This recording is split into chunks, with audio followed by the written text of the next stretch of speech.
So guys, in my last video I shared with us how I drafted the pattern for the making of this beautiful pencil dress with a bustier pattern and also a sweetheart neckline. So in today's video I'll be sharing with us how I joined all my fabric together. It's your girl OJB Fashion Style. To start with, we'll be working on the top portion of our gown. Okay, so we'll be setting all other fabric aside. Okay, so now I have my side front, my center front, and also the fabric for the back. So we'll be setting that of the back aside as well. So for the front, I'm going to be ironing on my actual fabric, my wadding. So first I'll be using this to cut out on my wadding, and then also I'll be ironing my wadding on this fabric. Okay, so ensure that while ironing on this fabric you leave out a space at the top which is about half an inch. This will enable you stitch your fabric together without it puffing and being hard. Okay, so first, after I was done ironing my wadding on my actual fabric, you see me combining the side front with the center front on one side. So I'm simply holding them together using my pins. So please ensure while doing this the fabric are properly aligned with each other. So after I was done holding the fabric together using my pin, I'll go ahead now to the sewing machine to stitch them together. I'm done ironing now, and this is its new look. So I'll go ahead now to make notches around those edges where I stitched. So these I will also open up and iron flats. So ensure you do that. I also did the same thing for the lining piece as well. So this is now the new look. It is already having the bustier shape, as you can see. So I have my lining piece also stitched together, and then I have my straps which will serve as the hand for this dress. So I measured it using the upper portion of the pattern we had cut out. So what I'm doing now is I'm placing it on that portion where I joined my fabric together, and I'll be holding it in place using my pins. And after that, you see me placing my lining piece on top of my actual fabric, the right sides facing each other. So after this, I'll go ahead and stitch around my sweetheart neckline area and also on the two sides as well. So now I'm simply flipping my fabric over to the right side, and this is what it now looks like, neatly done. This is the inside portion, also neatly done. So I'm simply flipping my fabric to the right side.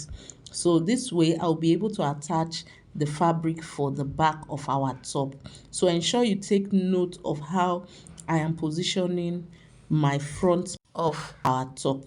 You can see the waist both facing each other and our fabric the right sides facing the camera.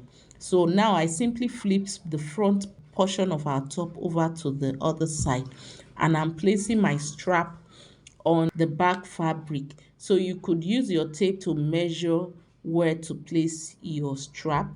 I already know where to place mine, so if you're a beginner it is advisable you use your tape to measure. And I'll go ahead now to stitch the lining piece along with the strap on the actual fabric. So now I'll go ahead to stitch my back and my front fabric on the side, and this will be setting aside to work on our skirt portion. Okay, so like I said, I have the front fabric for our skirt and also the back fabric. So for the front fabric, I'm going to be attaching my lining piece, which is the same measurement that I used in cutting out my lining. So first I'll be stitching my lining along with my actual fabric at the bottom, which I'm indicating with my finger. So this is what it now looks like. So I'm simply making a fold there, ensuring that the actual fabric is now showing on the side where I have my lining piece. So you can see what I just did. So please ensure you do this before stitching on the side. So I'll go ahead now to make my stitches on both sides of this fabric, and I would also be repeating this for the back fabric as well. So after stitching on the front and the back fabric of our skirt, I'll go ahead now to flip over to the right side and then iron them out. Okay, so I'll be joining the two fabric for the back together temporarily. As you can see now, I've ironed it out, and this is for the back. You can see they are both stitched together or held together with my pin. So I'll be making that around that portion I'm indicating with my finger, and this is what it now looks like. Okay, so this is optional. You could leave it out and just stitch your fabric like that, and then also I'll go ahead to stitch on the two side. So this is it for the making of our skirt portion of our pencil dress. So I'll go ahead now to run stitches from where the zipper will be ending there to the bottom of our skirt. And after I'm done, you can see that I've flipped it over to the right side and I've opened the portion for the zipper area there as well. So now we'll be joining the top portion of our gown to the skirt portion. Okay, so I'll simply be placing the top right sides facing each other on the skirt. So ensure that the waist measurement for the skirt is equal to that of the top.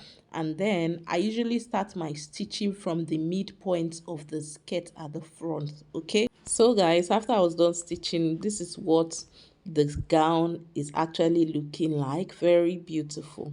So if at this point you have been enjoying the video so far and you haven't subscribed, what are you waiting for? Kindly hit the subscribe button, give your girl a thumbs up, and also hit the notification bell so you don't miss out on any of our uploads. So the last and final thing we'll be doing to this gown is attaching our zipper. So guys, that is basically it for the making of our beautiful short pencil gown with a bustier pattern and also a sweetheart neckline. So in my next video, I'll be sharing with us how to sew the beautiful net dress that was worn on this short gown in the video that I put at the beginning of this video.